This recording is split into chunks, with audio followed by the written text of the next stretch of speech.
Welcome to the Real Estate Dads podcast, where we interview dads, make content for dads, and raise money for real estate. We've got our guest, George Salas, here. George is an experienced real estate investor, executor, and dad. We're going to hear his story on his entrepreneurial journey and what he's doing to raise his kids, and also some new real estate projects he's working on. George, welcome to the show.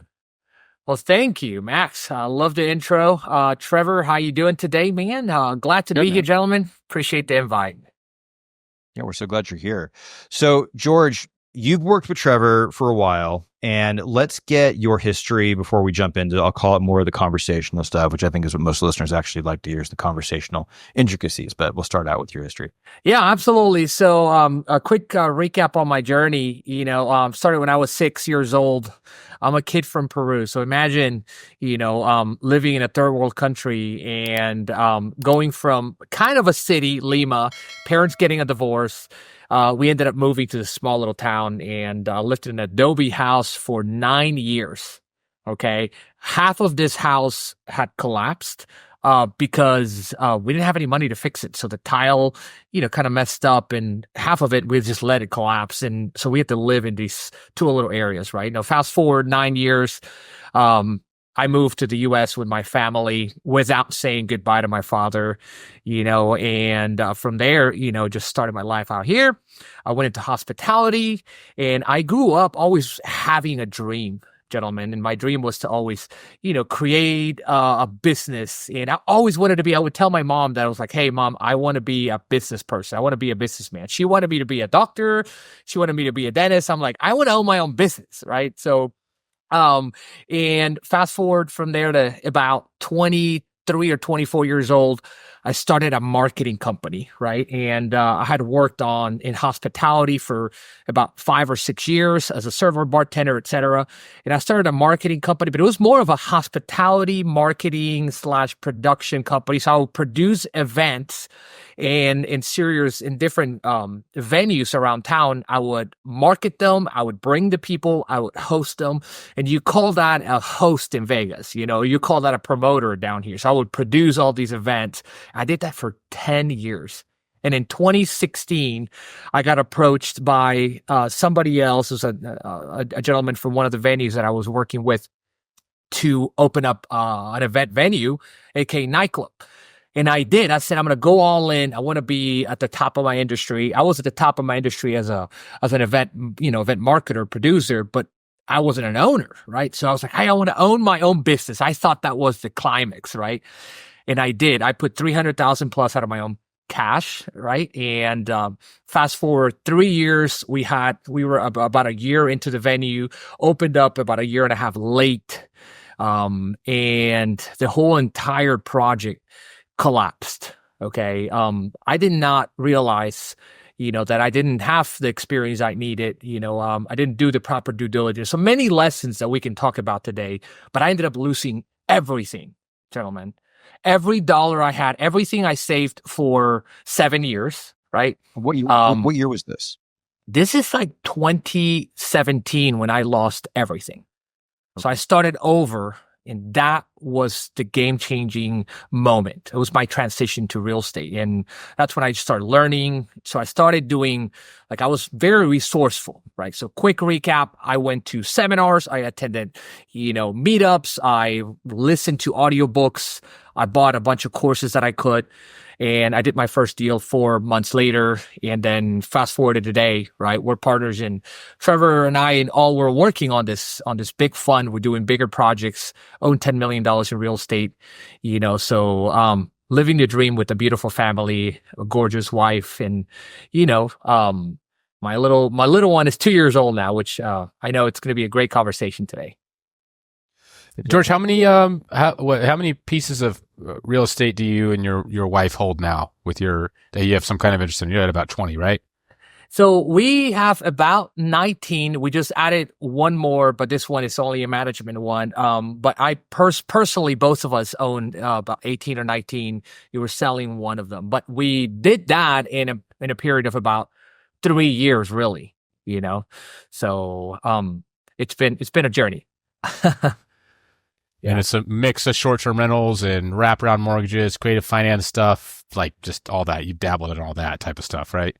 Most of them are short-term rentals. Only a couple of them are notes, right? And it's not. I mean, I thought of it as a passive investment, and it's nice, but some of them are. I've got a couple that I'm selling, and they're just sitting on the market for some reason. So I'm just sticking with what I know best, which is short-term rental. Yeah, pretty. So I really love this story, and I'm not going to say I love the story about you losing money, but I love the just, hey, nothing's going to stop me. I lost a lot of money. I mean, 300,000. I mean, this is not an insignificant amount. I mean, this is a massive amount of income or amount of savings. And you just said, hey, that's that. Chalk it up, back on the horse. And now 7 years later, you've got a portfolio that's actually quite large and a big pocket of cash that you're now working with. Yeah, Max, sometimes, you sit there and realize that, life can beat you up all you want, right? And it happens to all of us, especially if you dab into things that you don't understand sometimes, like going into a business partnership that I had no idea how to structure, right? Lesson number one. And then sometimes you just have to get up harder than you fell, right? So, and that's what most people don't know how to do. Sometimes they do fall. And when they fall, it's over, right? They give up, they change, they just go a different route, or they just stay where they are, right? So that's 99% of people out there. The top 1% are the ones that do get up harder, and then they have that drive inside to be able to like accomplish something and rebuild from zero. I've hit rock bottom, and that was the worst time of my life. Yeah, I think that's, the statement is that, we all, when we don't really, but, failure is a choice. They kind of say that it's when you decide to stop getting up, that's when you've chosen that, so that's kind of an interesting, way to look at it. And I'm so glad that I don't see a failure at all. I see, one business plan that didn't go well and a lot more that have gone fantastic sense as a result of, really hard one. But it's all, good family, and you fit it, great wife, you look good. I was born. Yeah. I love it. That is correct. And it's been a journey. So, hey, let's jump back. Trevor, I'm going to go back to his upbringing in Peru. Do you have any questions before we jump back into that? No, I mean, I know so much about George at this point. I was like only just trying to draw out cool things I know about him that he didn't mention when he told his story. But like, yeah, it's probably better for you to ask most of the questions in this circumstance. Well, if you know anything that's leading to a great commentary, let's hear it. But George, okay, so how big was this this Adobe? Is it a hut? It wasn't a hut. It wasn't a hut. It was a real home, but it was all made out of Adobe with like these like thin metal sheets on top. So when it rained, it was loud. It was maybe 1,000 square feet, and one of those rooms was, 17 by 18, maybe 19 by 19. And that's the one that collapsed. So literally it just had 3 rooms in a common area, all made out of Adobe. And, I mean, literally it's like you walk outside of the bedroom and then there was the chickens. That's right. And how many people were living there? After the collapse, it was me, my brother, and my mother, one of our uncles, and grandma. The living room was literally this one room divided by a piece of plywood in the middle, right? And then you had a bed on the one side. So it was 5 in 2 rooms. And how old were you when you moved out of that location to come to the U.S.? I was 15 years old when we moved here to Houston. And did 15. You have, and how was your motivations for kind of changing that environment? How was your mindset different than those of your brother and your uncle and your mom and your grandmother who was in that space with you? Yeah, absolutely. So mom was the hardest working person. She still is, right? But most mothers are always going to want the best for you in the form of what they learned from their parents. For me, it was something bigger than that, right? It was something different. It was like, I want to be someone, right? I want to grow and build a business that's going to impact my family and many, many others as well. And I always had that in my mind, Max, and it was pretty phenomenal how, like, when we transitioned here, I was a very, very shy kid. And, I would say, right after I got out of high school, I was full driven. But when sometimes you might resonate with this, both of you gentlemen, but sometimes you have to channel energy, right? So, and I'll love to share a little bit of this story, but I was a very driven kid with a lot of energy, and I see that in my son right now, at 2 years old, but I didn't know how to channel it, right? So, and I ended up channeling it into creating these marketing production business that didn't really build much. He just got me out there, but that was a way. It was part of my journey, right? And it was the tool or the avenue that I used to be able to come out to the world, right? So, that's just wanted to share that. So, but I guess the question that I'm getting, actually, I'll go straight to the point of the reason I'm bringing this up, because when you describe this environment that you were living in as a value add multifamily owner, we go into units where we will see a large family living in a really, really small living conditions that generally a lot of owners look at within kind of these value add eyes where they go, my gosh, this is not an ideal situation we want for residents within our property. Mm-hmm. But I'm getting a new look at that, which is someone who came from this environment that sounds relatively impoverished. Please correct me if I have this incorrect in view. And then actually hardworking, want to change where they came from, super dedicated to make changes happen, learned great things from your mother who taught you that you can do better. And is this an accurate path? You said, hey, I came from this and I want to make sure I change it. That you are absolutely right, brother.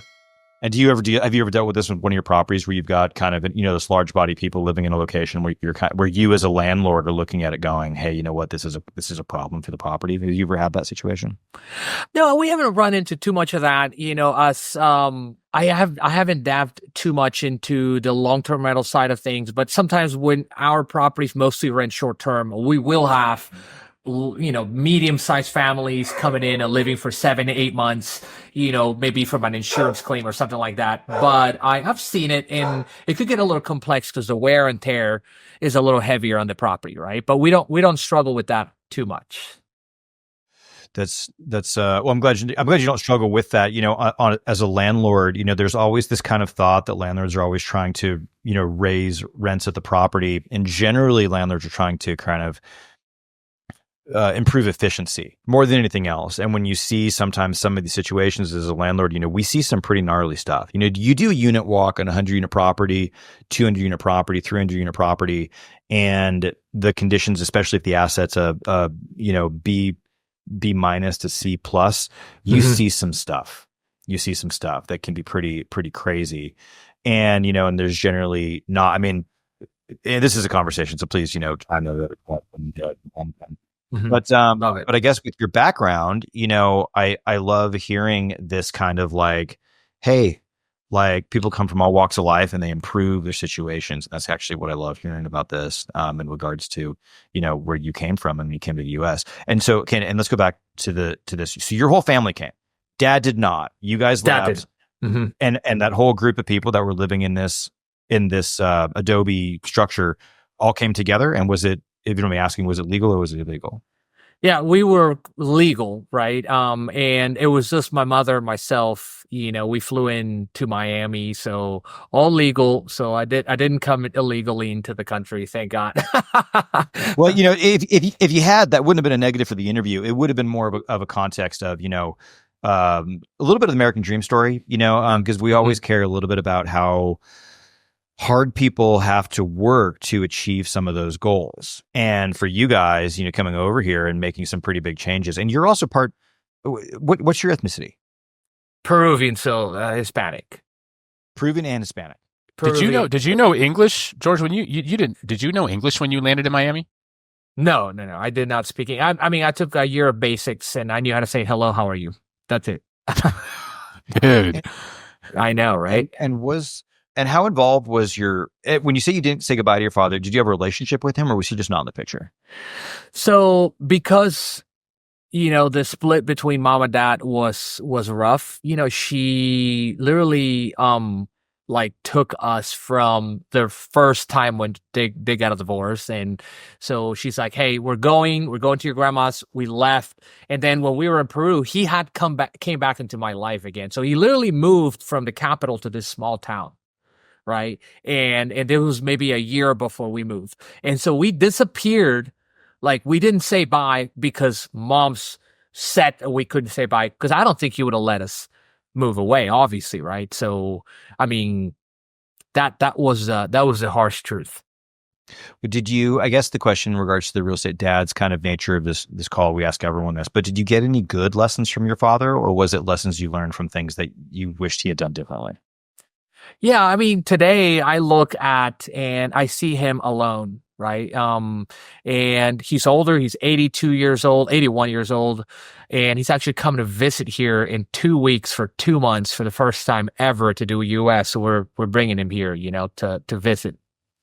And one of the biggest lessons that I've got from him is that if you get it together from an early age, and I feel like he just struggled, and he struggled, learning skills that are necessary to take care of his family. So that was one of the reasons why parents got a divorce, right? Because he wasn't the perfect husband, and I'm sure she wasn't the perfect wife. But the main one that I always got from my mother was that he just wasn't the person that was the true person taking care of the whole family. So whatever the problem was, right?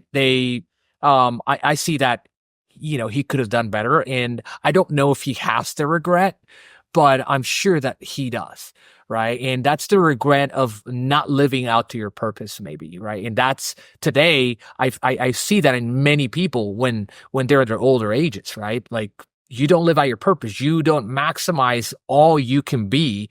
And I feel like my dad is somehow there, but he just won't share it. And how did that, but learning lessons for you. So how are the things that you picked up? Because you now are a dad and you're like, hey, these things that I want to maybe educate, or maybe it's just that you're being a provider as opposed to the education piece. So how? Yeah, the provider was one great lesson. The provider was one. Being present for your family and with your family is number two. And then just being more of like the present part was something that it hurt me for so many years. Like, because I didn't grow up with my father. I didn't have a father figure from 9 till whatever. So I went a little bit into the wild, right? When I was younger, I worked at different venues, as I told you, as I mentioned, and I was out there drinking alcohol, and I was out there partying at night, and it kind of mixed with my business, right? So I did that for many years. I made great money doing it, and I would produce great events, but at the same time, I feel like because I didn't have a father figure. So my biggest lesson here is number 3, right? Be a father figure and be the leader that you would want your child to have, or be the leader that you didn't have when you were younger, right? So that's probably the biggest one. Mm-hmm. Trevor, you got a comment? I resonate with that a lot because I don't know I never met my biological father ever, and I had similar sentiments growing up. I was like, my kids will for sure know who their dad is. They will know him well. Like, that was the number one principle of fatherhood that I've had in my mind my whole life since I was very young. My kids will know who their dad is. They will know him well. And, I was raised by my grandfather, so I would say that I had a father figure and a really good role model, but there was also like kind of an age gap that was so severe that's like much more significant than the normal age gap between a son and father, that when I went out into the world, it was like, he's just super old school, and it wasn't like the same as I think it would have been if I'd have just said, if I'd have had a father that was in his 40s when I was in my teens, in my early 20s, as opposed to, I had a man that was well into his 60s and very religious, and so I I also went into the wild and just like, I didn't have an older version of myself to really fall back on and talk to, because my father figure was just so many generations removed from where I was. It was a very different world I was going into than what he went into. So it's slightly different story, but like a lot of that resonates with me a lot. This is why I journal for my kids right now. So I have these times where I'll be at the gym and I'll have this like epiphany moment of like, oh, I've got to educate my son in this. So I write it down, so that when I am at this older age and he's at his teens and he's gone, I don't want to listen to my dad, he's old, whatever it is, I'll have it documented and a better memory of whatever the thing is, having written down from when I was younger. And a lot of that stuff is things that, I haven't done in still a long time now, but things that I know the memories will fade even more. But a lot of stuff on dating, hard work and effort, things that you're going through in the moment that you can document a little bit better if you're going through it rather than like, being at a later stage in life and having to kind of recall back how you work through things. So I have a journal that I write for both of my kids on a lot of these things, that nice. Back and go, you know what, when my dad was at a younger age and able to hopefully relate a little more than when I am in my 60s and trying to relate to someone who's going like. So you keep a journal that's specific. You only open it up when you want to put down nuggets of wisdom for your kids that you can one day deliver to them. I've got two. I've got one that's just a regular work journal, and that goes through things I'm supposed to be doing, mindset stuff, things that are very much in focus of my day to day. I would be fine if my kids did read that, but I have a separate one that is kind of what I mentioned. I'll have a moment and I'll have epiphany moment going, hey, this is a good thing to educate my kids on. And, and some of those ones, the business ones, I expect those to pretty much be the same. A lot of the ones that I really want to save my kids from is a lot of, heartache in dating, heartache in partying, consumption of drugs or alcohol, and things that I know that when I'm at an older age and they're in a state of like really going through all this stuff with their friends, being able to have a record of things that won't be so old of a memory for me. It'll be like, hey, look, like I'm talking from experience from this when I was at a younger point, because those are, I think, things that are a little more, accurate. And I also don't want it to be something where I'm talking at my kids. Both. I happen to know that my dad, had he been able to give me advice from when he was younger, he would if he could. But I just know that, when I was at a dating age, it had been so long for him that a lot of those things were just not current memories anymore. He was able to maybe do some highlight points, but not really go into some of the more, fine details. And sometimes it's even things where I think about, oh, that's a really good thing I need to remember to tell my daughter about dating, or my son about this, or how to handle a situation like this. And I know that if I write them down, I'll be able to have them written down. And also, my mother passed away, 14 years ago now. And, and I do have this outside concern that, if I kick the bucket in some kind of, unfortunate way, I would like there to be, hey, you know what, my dad had these records of things that he wrote for me to be able to pay attention to and to be able to. Oh man. Yeah. So anyway, that's the one thing that I do. And I hopefully can continue working on it. It's not the longest document right now, maybe 25, 30 pages, but information that I think is worthwhile. And hopefully is only stuff that he even opens up, because it's you guys are going to laugh at this. It's sectioned. Drinking alcohol. Dating. Oh my god! So it doesn't surprise me, George. You don't know this about Max, but he's like a semi-pro writer.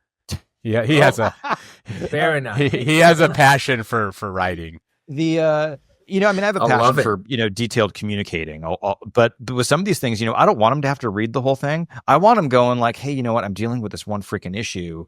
Did my dad have a thought about this? Be able to look at it. And I do have this thought of what if I died young. My mother died at 65. She died of cancer, and it was quick. She 6 weeks from diagnosis to passing, and wow. And it just happened so fast that it was kind of one of these memories. That 65 is not that old. That's pretty young. And there was a lot of stuff that we were just like, hey, how do we get some? There's no getting the additional information. I mean, once she was in that state, it was pretty bad. So that was something that I always kind of kept in mind.